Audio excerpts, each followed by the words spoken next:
Every time you try to change your life, you don't fail immediately. That's the part most people don't understand. You don't wake up one day and say, "I'm going to ruin everything again." It doesn't happen like that. It actually starts in a very powerful way. You feel something shift inside you. Maybe it's frustration.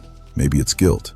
Maybe it's just that quiet realization that you're not where you're supposed to be. And in that moment, it feels real. You feel like something finally clicked. You tell yourself this time is different. This time you understand. This time, you're not going to repeat the same mistakes. And then you start. You wake up earlier than usual. You sit down to work. You avoid distractions. You do the things you've been avoiding for days, maybe weeks. And for a short period of time, you actually become the person you always imagined. You feel focused. You feel disciplined. You feel like you're finally in control. And that feeling is addictive. It gives you hope. It makes you believe that maybe finally, you figured it out. But then something small happens. Not something big, not something dramatic, something small. You wake up a little more tired than usual. You delay one task. You take a longer break than you planned. You tell yourself it's fine, just for today, and that one small shift begins the fall. Not instantly, but gradually. Your energy drops. Your focus weakens. You start negotiating with yourself. "I'll do it later. I'll fix it tomorrow. I just need a little rest." And before you even realize what's happening, you're back in the same place you were trying to escape. And now you're sitting there again, looking at your own behavior, confused, frustrated, maybe even angry at yourself. You start asking the same question you've asked so many times before. Why do I keep doing this? Why do I keep starting and then stopping? Why does it feel like I can't stay consistent no matter how badly I want it? And the worst part is, you don't doubt your ability when you're starting. You doubt it after you fall. That's when it hits you. That quiet voice that says maybe you're just not that person. Maybe you don't have what it takes. Maybe this is just who you are. But that's not the truth. The truth is much more uncomfortable and much more fixable. The reason you keep restarting and failing is not because you lack discipline. It's because every time you try to change, you approach it in a way that guarantees collapse. You don't notice it because it feels right in the moment. It feels powerful. It feels like you're taking control. But underneath that feeling, you're building something unstable, something that cannot last. Every time you restart, you are driven by emotion, not structure. You act when you feel something strongly enough, when the guilt becomes unbearable, when the frustration builds up, when the gap between who you are and who you want to be becomes too obvious to ignore. That emotional pressure pushes you into action. It creates urgency. It gives you energy, but it also creates a problem. Because the entire system you build is based on that emotion continuing, and it never does. Emotion fades, always. It doesn't matter how strong it feels in the moment. It doesn't matter how real it feels. It doesn't matter how convinced you are that this time is different. That feeling will drop, and when it drops, everything built on it starts to collapse with it. That's why your first few days always feel strong. Because you're still riding the emotional wave. You're still connected to the reason you started. But as that fades, you're left with the reality of your habits, your environment, your default behavior. And those don't change just because you felt motivated for a few days. So now you're trying to maintain a new life with an old system, and that's where it breaks. Another mistake you make, without realizing it, is that you don't just try to improve, you try to transform completely. You don't aim for progress, you aim for perfection. You don't say, "I'll do a little better today." You say, "I'm going to fix everything." And that sounds powerful. It feels like commitment. It feels like you're finally serious. But in reality, you're setting a standard that your current self cannot sustain. You decide you'll wake up early every day. You decide you'll work for hours without distraction. You decide you'll eliminate bad habits completely. You decide you'll become disciplined instantly. And for a few days, you manage to hold that version of yourself together. But it's not stable. It's forced. It's temporary. Because that version of you is not built yet. You're trying to act like someone you haven't become, and that creates internal resistance. Your brain doesn't see this as improvement. It sees it as a threat, a sudden shift away from what's familiar, from what's comfortable, from what it's used to. And when something feels unfamiliar, your brain pushes back. It creates friction. It lowers your energy. It increases your desire to return to what feels normal. So when you start feeling tired, distracted, unmotivated, it's not random. It's your system resisting the speed of change you're forcing onto it. And instead of adjusting, you collapse. Because in your mind, It's all or nothing. If you can't do everything perfectly, you do nothing at all. And that mindset destroys progress, because real progress is not clean. It's not perfect. It's not consistent in the way you imagine. It's messy. It's slow, but it continues. And that's the difference. You don't fail because you stop. You fail because when you stop, you don't come back fast enough. You treat one mistake like a full reset, like everything is ruined, like you have to wait for the perfect moment again to restart. And that creates a gap where nothing happens, where you drift, where you lose momentum, where your identity slowly goes back to what it was before. Most people are addicted to the idea of a fresh start. They love the feeling of beginning again because it removes the weight of the past. It makes them feel like everything is possible again, but they never learn how to continue after the start. They never learn how to operate when things are not perfect. And that's why they stay stuck, because life doesn't reset. There is no clean slate. You carry your habits with you. You carry your mindset with you. You carry your patterns with you. So restarting without changing how you operate is just repeating the same cycle with a different date. If you really want to change, you have to stop thinking in terms of restarts and start thinking in terms of continuation. You have to become someone who can act even when things are not ideal, someone who doesn't need motivation, someone who doesn't wait for the perfect condition, someone who doesn't collapse after one mistake. Because the truth is, you will mess up again. You will have days where you don't feel like doing anything. You will have moments where you fall back into old habits. That doesn't go away. What changes is how quickly you recover. If you can reduce the time between falling and getting back up, you become dangerous. If you can act even at 20% effort, you become consistent. If you can continue even when it feels pointless, you become disciplined. And that's how real change happens. Not in one big decision, but in hundreds of small ones that you didn't feel like making, but made anyway. That's the difference between someone who keeps restarting and someone who actually transforms. One is chasing a feeling, the other is building a system. And once you understand that, everything changes. Because now, you don't need to wait anymore. You don't need a new week. You don't need a new plan. You just need to act, right now. But in the moment where things become ordinary, because the beginning feels exciting, there's novelty, there's hope, there's energy. But after a few days, it becomes routine, and routine feels boring. And your brain craves stimulation. It wants something new, something easy, something instantly rewarding. So now you're sitting there, trying to focus on something that requires effort, while your brain is pulling you towards something that gives instant reward. And in that moment, discipline is required. But here's where you misunderstand discipline. You think discipline means pushing yourself hard. You think it means forcing energy. You think it means staying at peak performance. That's not discipline. That's intensity. Discipline is something else. Discipline is showing up, even when you're not at your best, even when your energy is low, even when your focus is weak, even when your mind is distracted. Discipline is doing the task, badly if needed, but still doing it. And this is where your identity needs to change. Because right now, your identity is tied to performance. You believe, if I can't do it properly, it's not worth doing. But that belief is destroying your progress. Because most days, you won't feel like doing things properly. So what happens? You wait, you delay, you avoid, and slowly, you disconnect from your own goals.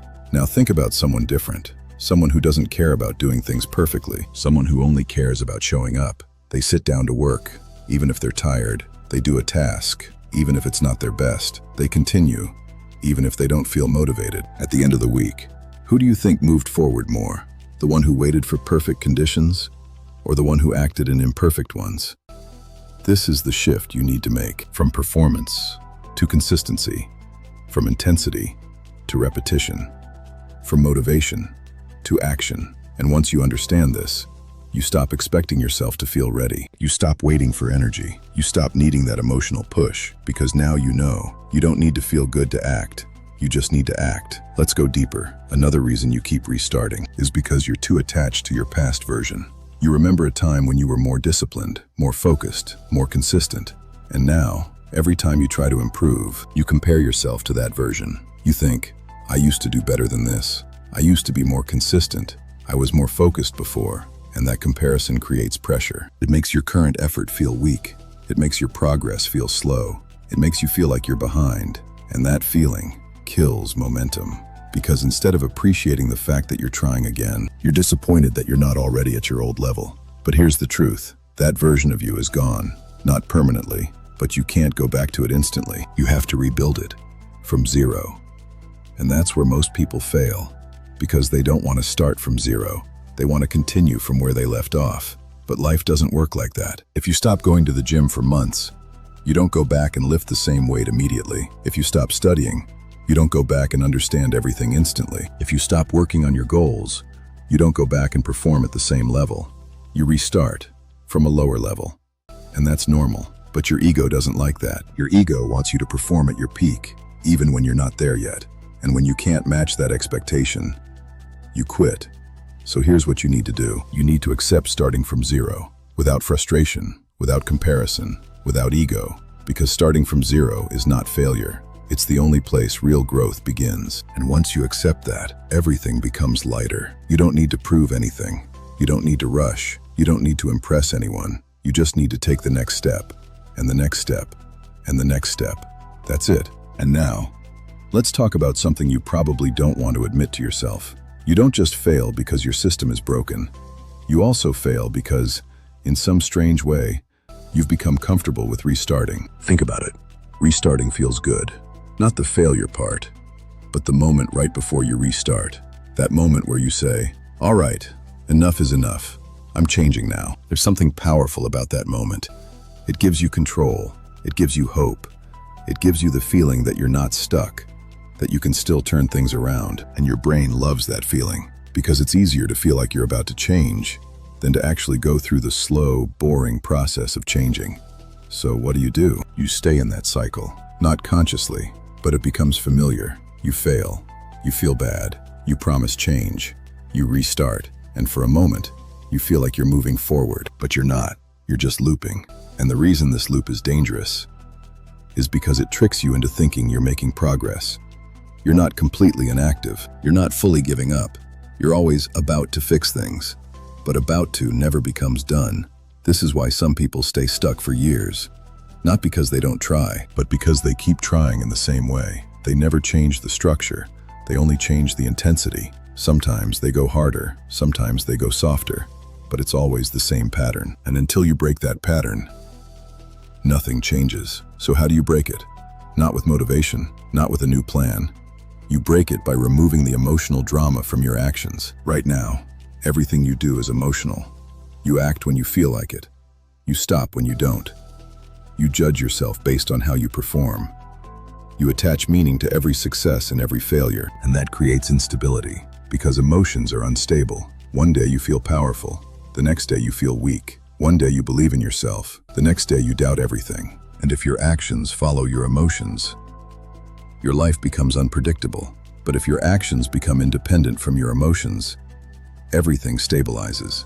That's where real control comes from. What if your only goal was not to be perfect, but to never stay down for too long? What if instead of saying, I need to be consistent every day, you said, I just won't disappear for weeks again? That alone would change your life, because your problem is not that you fail. Your problem is that you disappear after failure. You lose momentum, you lose connection, you lose direction, and the longer you stay away, the harder it becomes to come back. So the real skill is not avoiding failure, it's shortening the gap.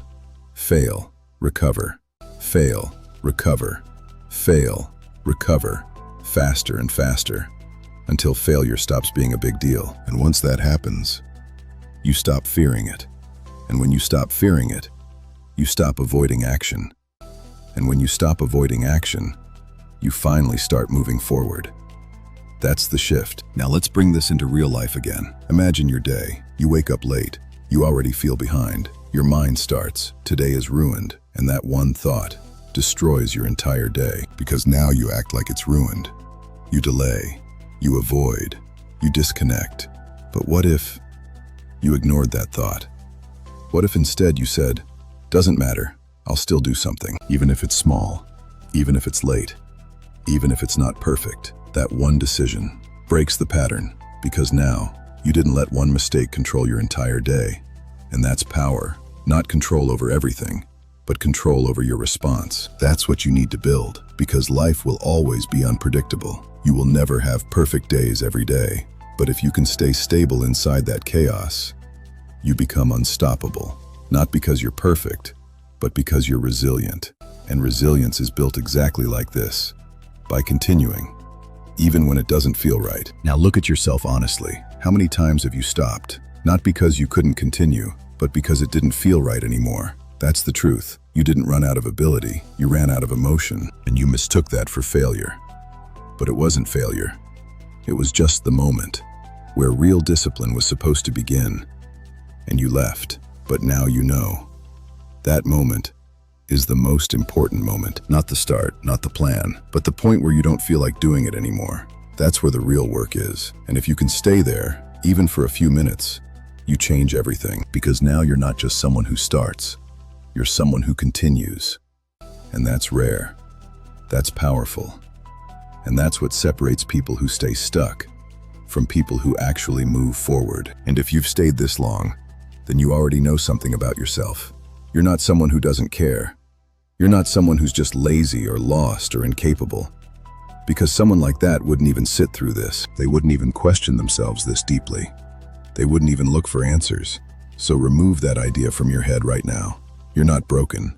You're just stuck in a pattern you haven't learned how to break yet. But now, there is no next time like before, because now you're aware, and awareness changes everything, if you actually use it. Because from this point forward, you don't get to say, I don't know why this is happening. You do know. Now it becomes a choice. And most people will still choose not to. Not because they want to fail, but because continuing is uncomfortable. It's not exciting. It doesn't give you that emotional high. It doesn't feel like a big moment. It feels small. It feels quiet. It feels like nothing is happening. But that's exactly how real change looks. No one sees it. No one claps for it. No one even notices it. It's just you, doing what you said you would do, even when you don't feel like it. Again, and again, and again. Slowly, your mind stops fighting you. Slowly, your habits start aligning. Slowly, the things that felt hard become normal. And one day, without realizing it, you look at yourself, and you're not the same person anymore. What exists is this, right now, this decision to either go back to your old pattern or to break it. Not tomorrow, not next week. Now, after this video ends. So don't wait for motivation. Don't wait to feel ready. This time, just don't stop. That's it.